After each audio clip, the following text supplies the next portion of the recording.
Bismillahirrahmanirrahim. Assalamualaikum warahmatullahi wabarakatuh. Nama saya Faris Najwan di sini. Nomor induk mahasiswa 2021 071 0010. Di sini saya akan menyampaikan tentang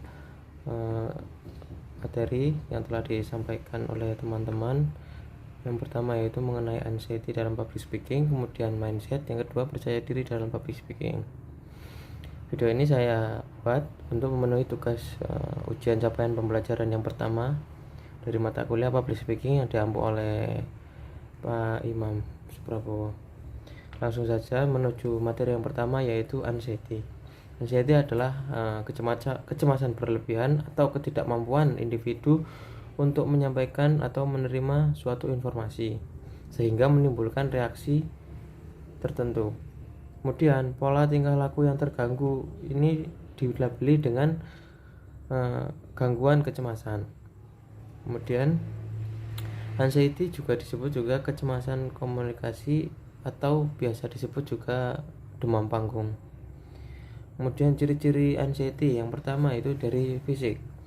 Ciri-ciri fisik yaitu yang pertama gelisah, kemudian gugup, yang ketiga ada tremor, kemudian juga berkeringat. Kemudian dari ciri-ciri perilaku anxiety yaitu menghindar, kemudian jiwanya merasa terguncang. Ketika seseorang individu diberikan tanggung jawab untuk melakukan public speaking, dia cenderung menghindar karena anxiety ini.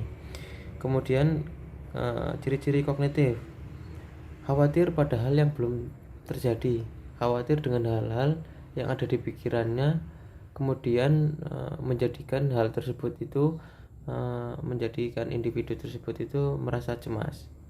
Kemudian selanjutnya faktor-faktor yang menyebabkan anxiety. Yang pertama yaitu degree of evaluation. Nah, ini dirasakan seseorang individu ketika sedang dievaluasi oleh orang lain. Semakin banyak evaluasi, maka semakin tinggi juga rasa kecemasan individu tersebut. Kemudian yang kedua yaitu subordinate status. Nah, di sini semakin tinggi status seseorang, maka semakin tinggi juga kecemasan yang dia alami. Kemudian yaitu degree of unpredictable. Ketika seseorang individu berjumpa dengan hal-hal yang tidak diprediksi, semakin banyak hal-hal yang tidak diprediksi itu dijumpai, maka individu itu akan semakin cemas. Kemudian yang selanjutnya yaitu degree of similarity.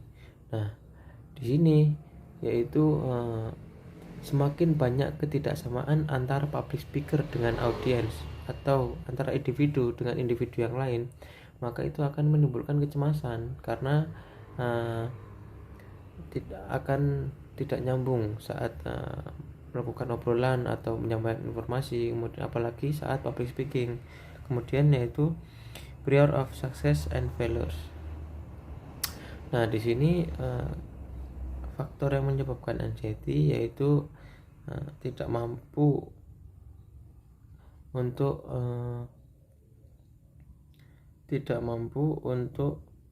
menemukan kegagalan, dan dia tidak berhasil untuk menemukan kesalahan-kesalahan yang dimilikinya untuk diperbaiki untuk selanjutnya. Kemudian yaitu lack of communication skill and experience, yaitu kurangnya skill berkomunikasi dan kurangnya pengalaman. Ini akan sangat menyebabkan mudahnya seseorang public speaker itu mengalami anxiety.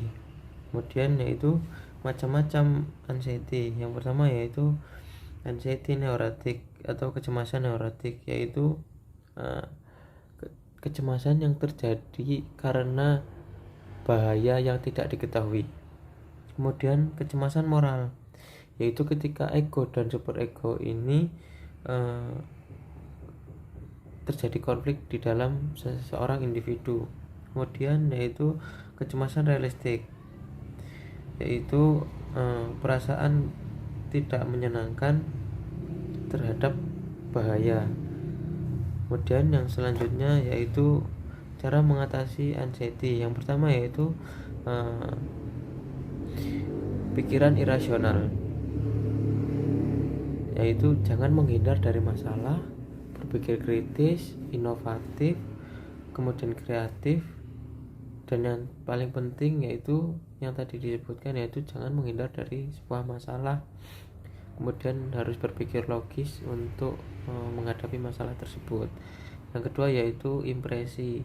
Impresi ini apa? Yaitu menilai penyebab kesalahan, lalu melakukan perubahan dan mereduksi kecemasan, dan tidak langsung menghadapinya. Mereduksi kecemasan yaitu sedikit demi sedikit menghadapi kecemasan tersebut dengan mengurangi rasa cemas tersebut menggunakan pola pikir yang benar. Kemudian volume dan gestural. Nah, volume di sini yang dimaksud yaitu meninggikan volume public speaker, meninggikan volumenya dibanding suara audiens agar mendapatkan perhatian dari audiens tersebut. Yang selanjutnya yaitu penanganan biologis. Salah satu yang dapat dilakukan untuk melakukan penanganan biologis terhadap masalah anxiety ini yaitu menggunakan obat penenang atau menggunakan obat antipatik. Akan tetapi ini memiliki efek negatif, yaitu jantung yang berdebar, kemudian berat badan yang akan meningkat secara signifikan. Selanjutnya yaitu penanganan psikologis, bisa dilakukan dengan terapi, kemudian training relaksasi, ataupun dengan melakukan sharing dengan orang-orang terdekat, atau juga bisa dilakukan dengan konseling atau konselor. Kemudian selanjutnya yaitu ke psikolog. Kemudian materi yang kedua yaitu mindset public speaking. Public speaking adalah menyampaikan pesan atau informasi kepada audiens atau khalayak ramai. Di sini ada komponen-komponen dari public speaking. Yang pertama yaitu penyampaian pesan atau informasi itu sendiri, kemudian ada audiens, kemudian juga ada media penyampaian, kemudian ada feedback. Selanjutnya itu dasar-dasar public speaking. Yang pertama, yang paling penting yaitu persiapan mental, kemudian persiapan fisik, kemudian materi, kemudian cara menyampaikan dan penguasaan materi. Dari kesemuanya ini sebenarnya semuanya itu penting, terutama mental, materi, dan penguasaan materi, agar tidak terjadi kesalahan atau stuck atau kita kehilangan materi saat melakukan public speaking.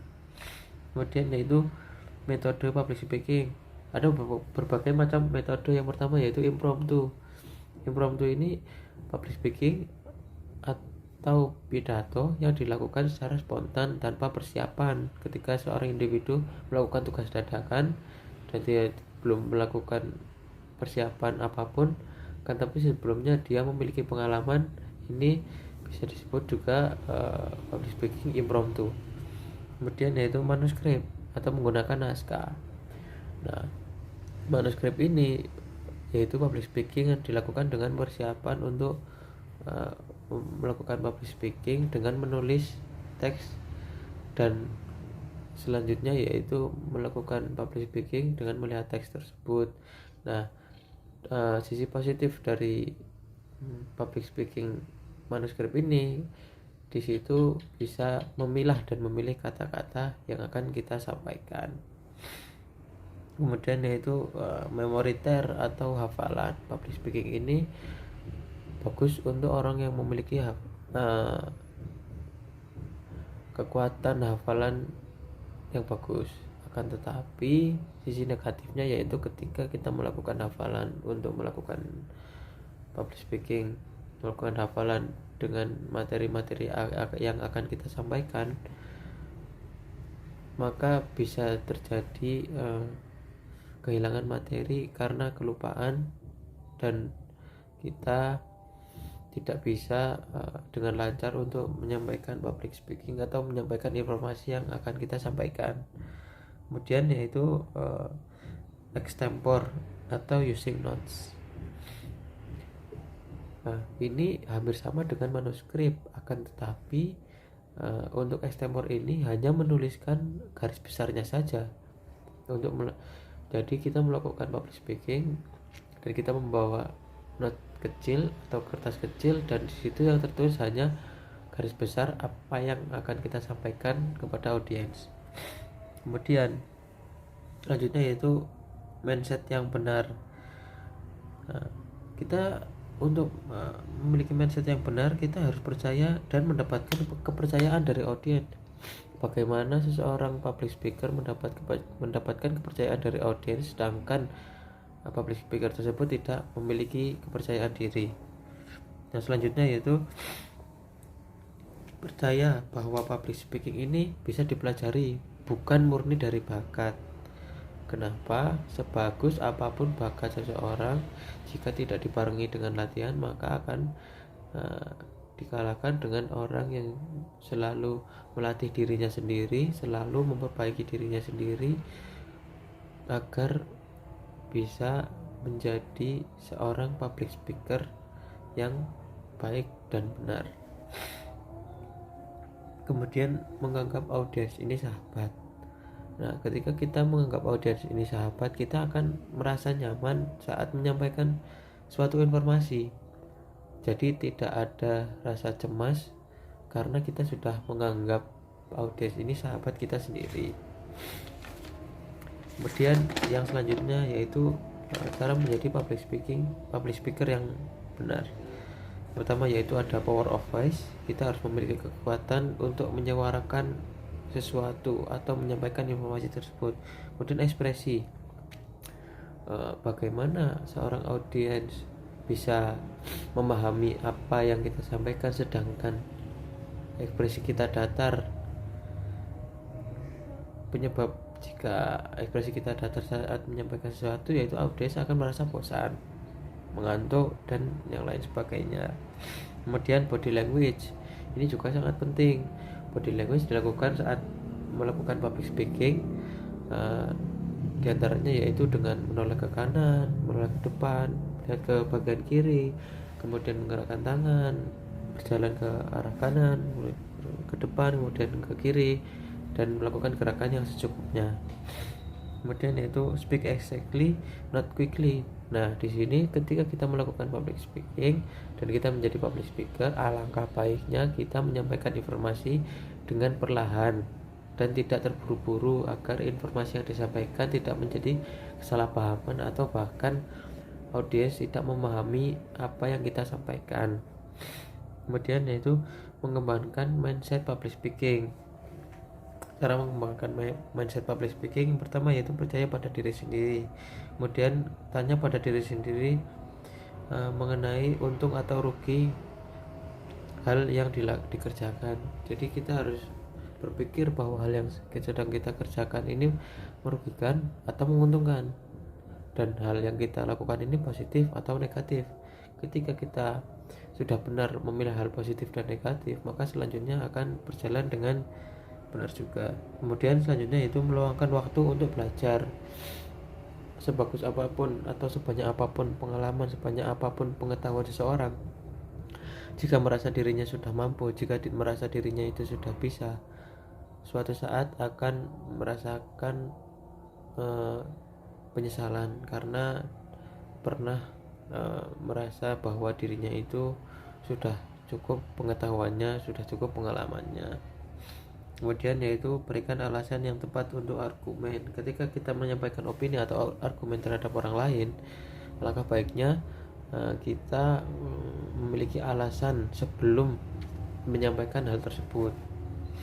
Kemudian yaitu hindari lompatan logika. Kemudian yang selanjutnya yaitu konsisten dalam bersikap. Yang selanjutnya ada gunakan kata yang sederhana.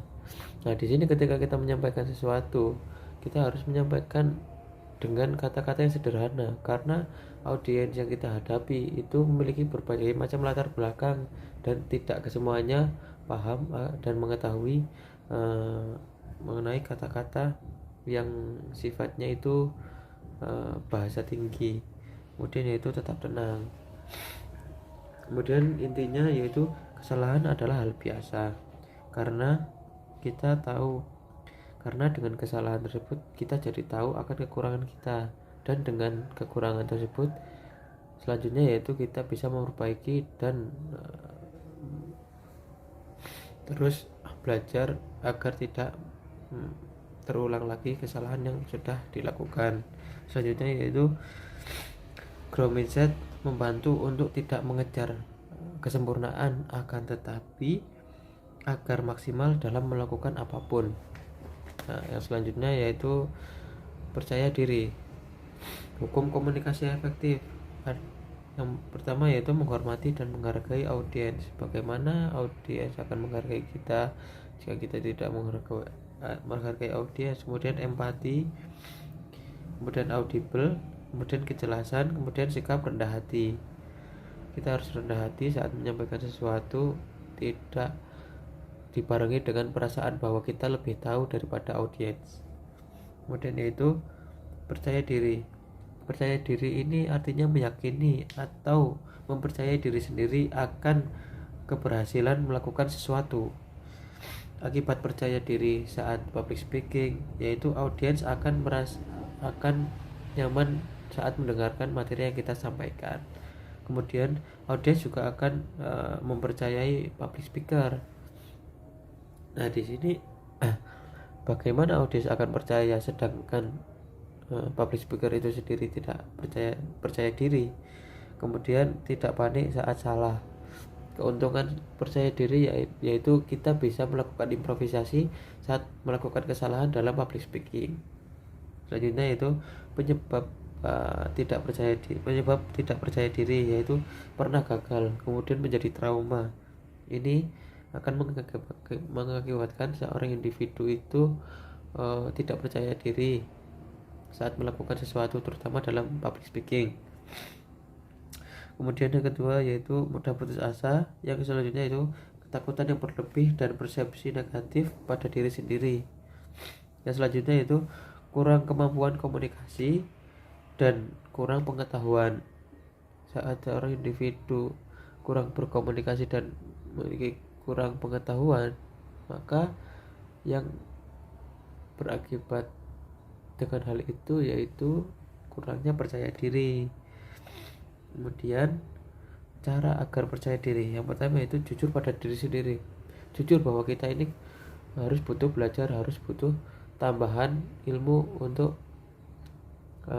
selanjutnya kita harus merasa fakir akan ilmu.